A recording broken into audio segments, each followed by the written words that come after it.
Alam mo ba na mayroong sariling standard si Canva sa paggawa ng mga elements?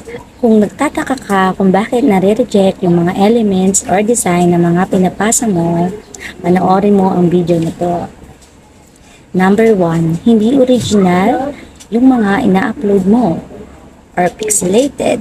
Bawal ang trace, bawal ang kinuha sa internet, bawal ang copy, at bawal ang AI.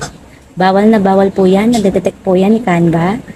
And syempre, kailangan kahit simple lang yung design mo, dapat mukha siyang premium.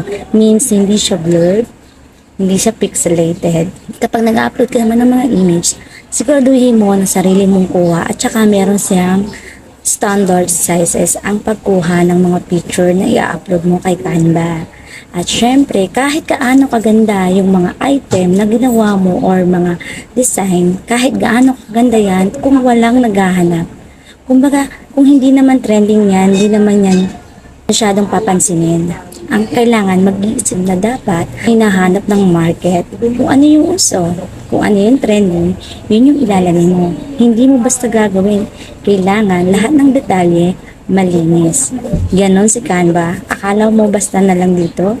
Hindi ganon. Kailangan yung mga quality ng gawa mo ay high quality. Hindi ka lang basta gagawa ay magkakapera ka na. Editable dapat. Kasi nga gagamitin pa ng iba yung mga design na yan. Kaya kadalasan ako, noong una hindi ko rin alam yan. Nagtataka ako kung bakit hindi nabibenta yung gawa ko. Pero nung natutunan ko na siya, nagagawa ko na uti-uti na kumikita ko at kadalasan nga hinahanap ng mga customer o ng mga naka-pro ay yung mga elements na editable or naka-colorize.